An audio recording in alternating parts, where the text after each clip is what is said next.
समदे गेले. एवढा मोठा पन्हाळा सुना सुना झालाय. कुणी कुणी राहिलं नाही. सगळे गेले? हा म्हणजे नावाला 1-2 जण आहेत. सोमती, बंकी आणि कुणीतरी, आणि आपलं नेहमीच गस्तीचं पथक. बाकी समदे गेले. अक्षी बायका पोरांसकट. आम्हीही गेलो असतो ग धारात्या. तर वो काय काय ठरवलं होतं आम्ही. अशा अशा कोपऱ्यापर्यंत बांगड्या भरायच्या, लाखेचा चुडा भरायचा, असा पिवळा धमक, पैठणी नेसायची, इरकल नेसायची. या लग्नाच्या निमित्तानं आम्ही चौकळशी लुगडं नेसणार होतो. खूप मिरवणार होतो लग्नात. अव मग मिरवा की, अजून कुठे येळ गेली. जाणं घडलंच की. पण धारात्या त्यासाठी अगोदर जायला हवं होतं. हे असं पाहुण्यासारखं जाणं म्हणजे अक्षता टाकायला गेल्यासारखं झालं. ते जीवाला लागून राहिले बघा. अरे वा, बेनकुळी बी आली. आता तयार झाला तुम्ही. आता शोभताय तुम्ही छत्रपतींचा लेख. नशीब दादासाहेब, तुमच्या लक्षात आहे तर हे छत्रपतींचे लेख आहेत ते. ताई साहेब, असा कसा इसरण मी. अव शंभूराजा आणि बाळराजामध्ये आम्ही कसलाच भेदभाव करत नाही, करणार नाही. आमच्यासाठी दोघं बी सारखंच. खरंच? अव ते शंभूराज लहान होतं तेव्हा त्यांचे लाड केलं. आता बाळराज लहान आहे, त्यांचं लाड करतोय. लाड करा आणि त्यांच्या मागे भक्कम उभे राहा. राहिलो यांच्या हिताचा विचार करा. करणार. महाराजांनी उभं केलेल्या स्वराज्यात दोघांचं एकच स्थान. अहो हे काय सांगावं लागतंय वय. अहो आम्ही शंभूराज आणि राजाराम राजामध्ये वेगळं कधी काही मानलंच नाही. दादासाहेब, आज तुम्ही नाही तर तुमच्या मुखातून आमचे जन्मदातेच बोलताय. आज जर ते असते तर यांच्या पाठीशी जसे उभे राहिले असते, यांच्या हक्कासाठी, अधिकारासाठी जसे जागरूक राहिले असते, तसेच आज तुम्ही जागरूक आहात. जागरूक राहणार. आता आमची चिंताच मिटली. अहो तुम्ही निर्धास्त राहावं. अरे हो, एक गोष्ट सांगायची राहिलीच. हे बघा काय आणलंय. फेटा. फेटा? होय, तुमच्यासाठी. घ्या. तुमच्या दादासाहेबांनी दिलाय. काय? आमच्या दादासाहेबांनी पाठवलाय? होय. आणि काय म्हणले माहितीये? म्हणले ते तुमच्या लग्नात स्वतः येऊन तुम्हाला बांधणार. काय? होय. ते आमच्या लग्नातून आम्हाला फेटा बांधणार आहेत? मग आणि आम्ही बाळराजेंच्या लग्नात मानपानाचीही वाट बघत राहिलो नाही. पण युवराज मोहिमेवर मग आम्ही रायगडी कसं जाणार? इकडे आम्ही हळद खेळायची आणि तिकडे युवराज रक्ताची पंचमी खेळणार. बरं दिसतं का ते? अव तर ते बी येत्यालच की. येतील. युवराज मोहीम फत्ते करून लवकर येतील. उलट या लग्नाच्या मुहूर्तावर हा विजय म्हणजे मोठा शुभ शकून. आपले आबासाहेब तर खूप खुश होतील. म्हणतील, वाह, शाबास लेकरा, चांगला आहेर दिलास. धारात्या, युवराज आले की खिंबारही थांबायचं नाही. काहीही करून बाळराजेंवर अक्षता टाकायच्याच. मुहूर्ताची वेळ साधायचीच. हवं टाका की अक्षता. आणि हे डोळ्यातली आसव बी पुसून टाका. का सुनबाई, का असे डोळे भरून आले? काही नाही ग धारात्या. घरात एवढं मोठं शुभ कार्य, माणसं सगळी कामं सोडून मानपानासाठी जातात. पण युवराजांकडे तेवढीही चलाखी नाही. सगळे सुखात आनंदात, पण युवराज मात्र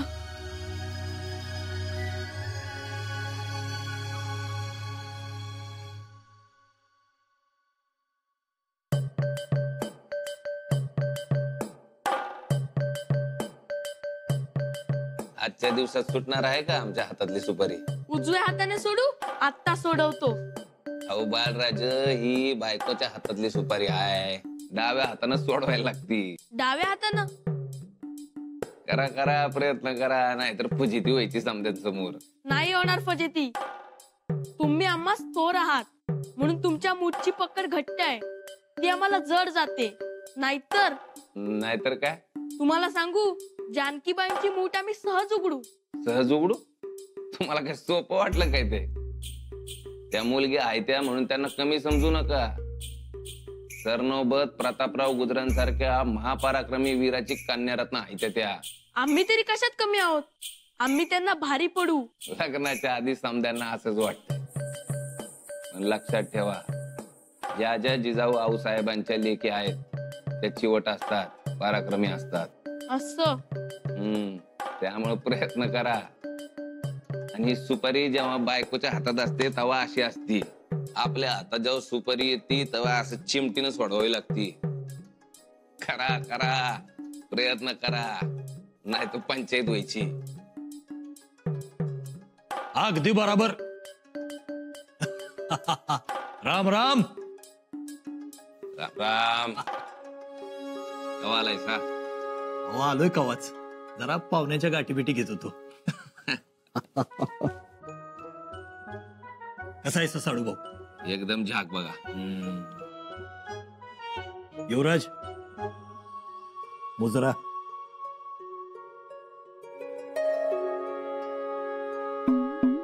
काय मेवण्या पाहुण्याच्या कसल्या गप्पा रंगल्यात? काय नाही, सुपारीची मूठ उघडायचा सराव करून घेतोय त्यांच्याकडनं.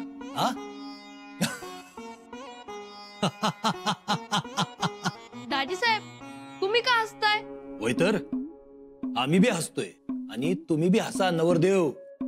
कारण तुम्हाला सुपारी सोडून घेता येईल असं काय आम्हाला वाटत नाही. आम्ही सोडून दाखवणार. पर कशी? त्याला क्लुप्ती लागती, ती तुम्हाला शिकवणार कोण? आमचे दादासाहेब. मग काहीतरी बचाव झाला तर होईल, पण नाही झाला तर मात्र युवराजांची फजिती ठरलेली आहे. आणि सगळ्यांसमोर फजिती झाली का पंचायतच की. म्हणजे माणसं असणार, माणसांचे एक वेळ सोडा, बाया माणसं असणार हो. आम्हाला तर कुणाला? अहो खरं तेच सांगतोय. म्हणजे जे हाय ते हाय, जे नाही ते नाही.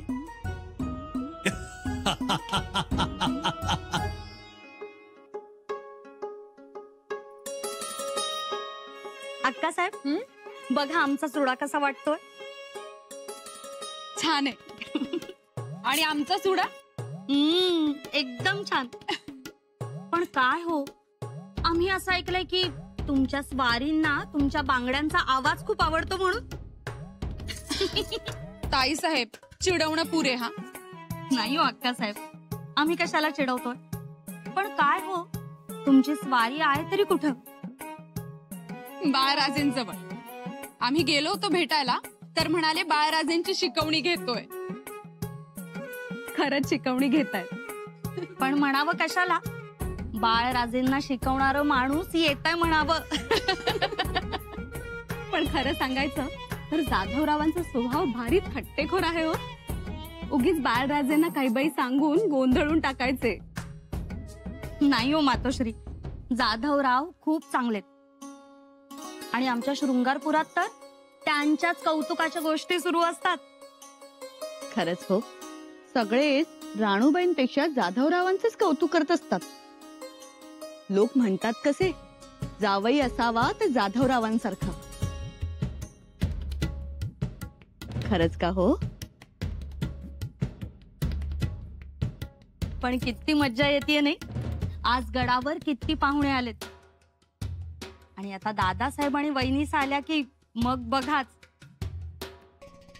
काय बघायचं, ते दोघे आले की आनंदी आनंद साजरा होईल. हो पण खरंच हो, कधी एकदा भेटतोय असं झालं, पण अजून आले नाही, काही कळलं नाही. मातोश्री, तुम्हाला काही निरोप? काहीच निरोप नाही. खरं तर एव्हाना यायला हवे होते, पण अजून कसे आले नाहीत हेच कळत नाही.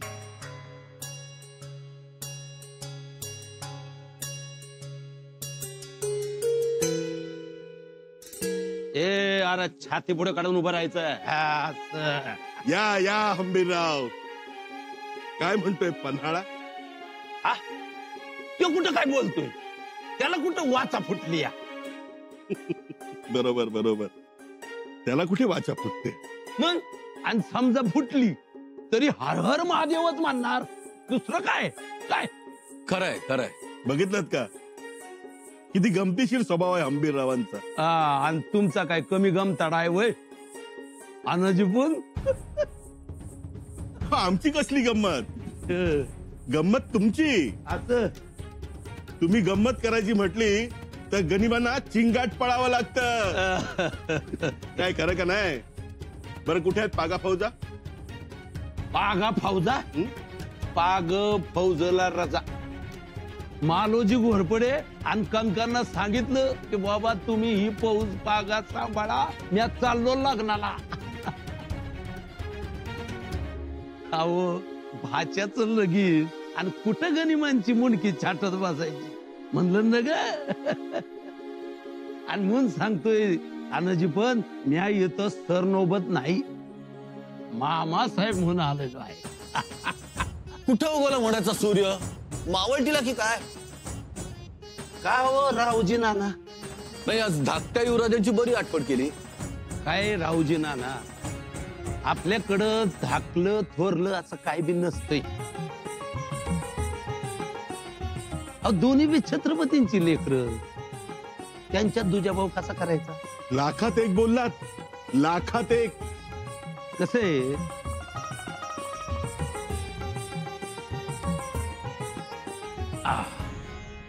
आपल्या बहिणीचं भलं चांगलं झालं तर त्याच्यात आपल्याला आनंदच आहे की.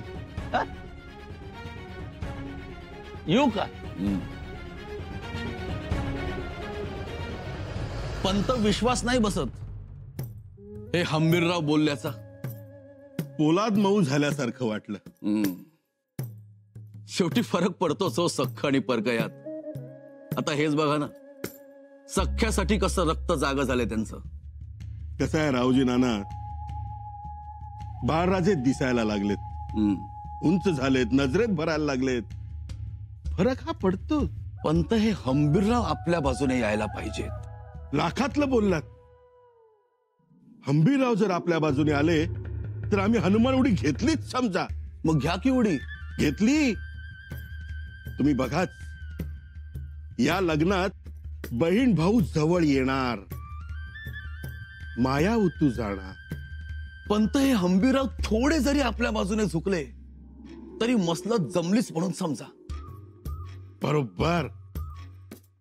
शेवटी लग्नात वाढपी तुम्हीच आहात, तेव्हा कोणाला काय वाढायचं हे ठरवणार तुम्हीच.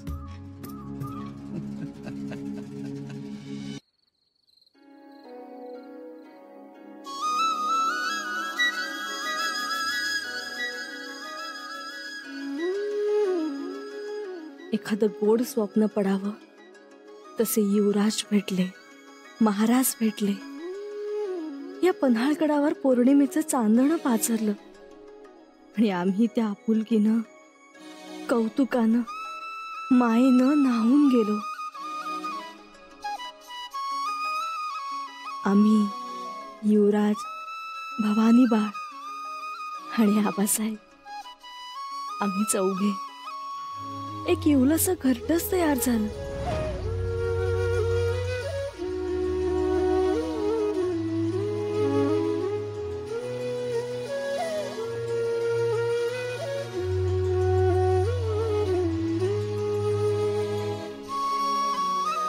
भवानी बाळा झोपा आता. या. नको. नाही नाही, खेळू द्या आमच्या बरोबर. या. आजोबा असल्यावर दुसरं काही लागत नाही तिला. पण त्या घरट्यातून आनंद भुरकन उडूनही गेला. स्वप्नच होतं जणू ते. आबासाहेब रायगडावर गेले, युवराज मोहिमेवर गेले. आम्ही पुन्हा एकट्या झालो. कित्येक दिवस एकटेपण सोसलं. ते एकटेपण पुन्हा एकदा उगवलं. आमच्याच आभाळात शीतल आहे तरीही पोळतय आम्हास. चटकेही बसतायत. युवराज, अशा या आपल्या दोघांच्या संसाराला नाव द्यायचं झालंच तर काय द्यालो युवराज? ही टोपीकरांची वखार. इथं आपण, हा समुद्र, इथं टोपीकरांची गलबत आहे. नीट बघून घ्या. जी. आपली काही माणसं वेषांतर करून वखारीत गेली. ती मध्यरात्रीपर्यंत परत येते. जी. ज्योतेजी, जी. तू निवडक मावळे सोबत घे. कोळी लोकांचा वेश करायचा आणि होडक्यात बसून इथं खाडीत शिरायचं. आणि कुणी हटकलं तर? होडकं भरकटलं म्हणून सांग. होडक्यात जाळं आणि काही मासे ठेव. लालची शिपायांना मासे देऊन टाक फुकट. पण त्याच्या मोबदल्यात होडकं रात्रभर ठेवायला जागा मागून घ्यायची. सावध राहा. जी युवराज. उत्तर रात्री आम्ही स्वतः टेळणी करू. जे काही आमच्या नजरेस पडेल त्यानुसार नियोजन करू. जी. पण मग हल्ला कधी करायचा? हल्ला करण्यासारखी परिस्थिती निर्माण झाली का लगेच हल्ला करायचा, तशी इशारा दिली जाईल. गड्यांनो, सगळी योजना तयार आहे. शत्रू सावध होण्या अगोदर त्याला गारद करायचं. झटपट उरकू. रायप्पा, झटपटच ओरकायचंय. इथं टोपीकरांना दणका दिला का बाळराजांच्या लग्नाचा बार उडवायला रायगडावर पोहोचायचे.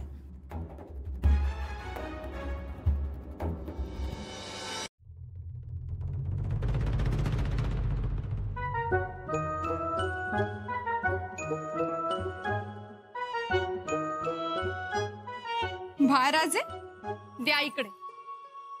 अहो, एवढा काय फेटा धरून ठेवलाय की सोडतच नाही आहात? दादासाहेबांनी पाठवलंय आमच्या. आम्ही का सोडू? दादासाहेबांनी पाठवलाय म्हणून मग खाली ठेवायचंच नाही का? नाही. बघा ह, जानकीबाई हसतील तुमच्यावर. त्या असल्या तर मग आम्ही त्यांच्याशी बोलणारच नाही. असं म्हणू नये. आता त्या तुमची होणारी बायको आहेत म्हणून त्या आमच्या दादासाहेबांपेक्षा मोठ्या लागून गेल्यात. बापरे, आमच्या नवरदेवाचं आता काही खरं नाही. तुम्ही थांबा. आमचे दादासाहेब आले की मग बघा आमचे केवढे लाड होतील. ते आम्हाला कसा फेटा बांधतील ते बघा. येतील ना ते? येतील ना? येणारच. एवढा विश्वास आहे तुमचा दादासाहेबांवर? हो. आणि समजा तुमचे दादासाहेब लग्नाला आलेच नाहीत तर? हो, नाही आले तर असे होणारच नाही. पण नाही चाले तर आम्ही बोलावर चढणारच नाही. खोट खोट ना? छत्रपतींचे बाळराजे आहोत आम्ही. दादासाहेबांचे छोटे बंधू आहोत. आम्ही बोलू तेच खरे, नाहीतर नाहीच चढणार आम्ही बोल्यावर. बघा तुम्ही.